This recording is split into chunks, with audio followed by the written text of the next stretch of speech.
The first thing we'll do is add functionality to create conferences. Here's the Create a Conference page in the UI for the web app. You see you enter the name, the city, the description. If we were to go ahead and enter these values now, the conference wouldn't get created because this page sends a call to the Create Conference function, and it's going to be your job to implement that function, but it's not implemented yet.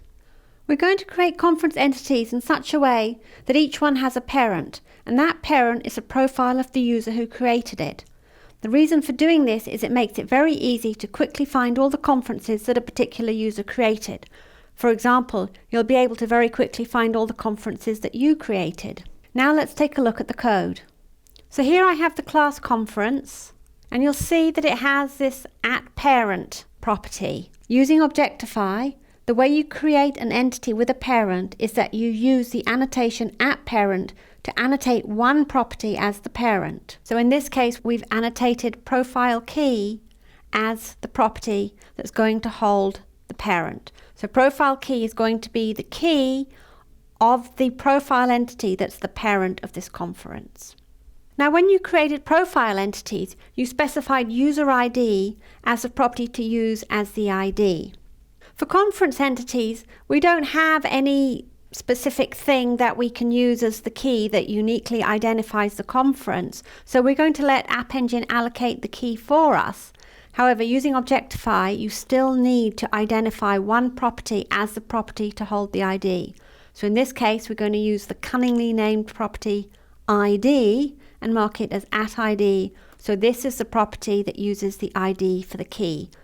If you remember, for profile entities, the ID property was a string, and here for conference, it's a long. That's long with an L. There's three kinds of types that your property annotated by @ID can be. It can be a long, capital L, long, little l, or string, capital S. So one more annotation that we didn't use in the profile class is @index. You'll notice that some of the fields in the conference have this @index annotation. And what that means is we want to index a property. And the reason we do this is that later on, we're going to be searching on that property. We're going to be searching on the name, for example. We won't be searching on the description. So what I'm going to do is just quickly scroll through this code and explain what it does. We already talked about the @parent. The profile key is the key of the parent of this entity. Topics. Every conference can optionally have one or more topics that it's about. For example, your conference might be about medical innovations or web technologies, or maybe it's about both web technologies and programming languages. So this is a multi-valued property. It's a list of strings. We have the city, we have the start date of the conference, the end date. We're also going to keep track of the month so that we can issue queries such as show me all the conferences in December. So the max attendees is the maximum capacity of the conference. We're also going to have the seats available, which keeps track of how many seats are still available. Obviously, at the very beginning, the seats available is the same as the capacity, but as people sign up to attend the conference, the seats available is going to go down. For entities in general, the default constructor is private. And here we have the constructor for the conference, and what this constructor does is it sets the ID to passed in ID, and it also figures out the profile key by calling key.create on profile. It also figures out the profile key of the parent profile and sets it, and then it just sets the organizer user ID. And then it calls this update with conference form to set the other values in the conference. Here we've got some getter methods.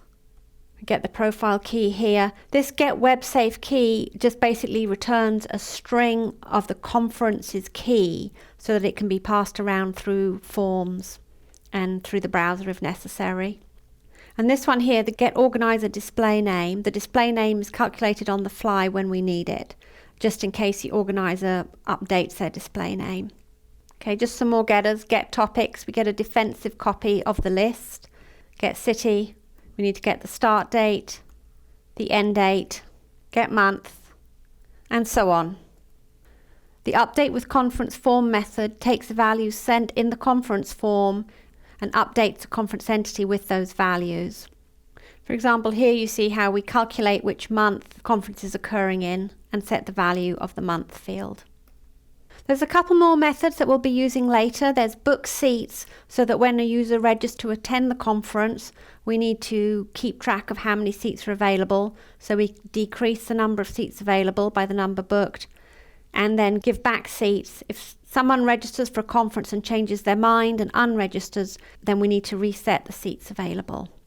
And then there's toStrings, just to function so that you can get a string of the entire conference. Now, we actually wrote all the code for conference.java for you. I want you to make sure that you take a look and read it and understand it. Now let's take a quick look at the conference form class. Again, we've written this class for you. This class defines the input parameters to the create conference function, just like profile form defined the input parameters to the function save profile. So basically it contains the fields that are going to be passed in the form or whatever input method to the create conference function. And if you're getting worried that we wrote too much for you, don't worry, you're going to be writing the create conference method yourself.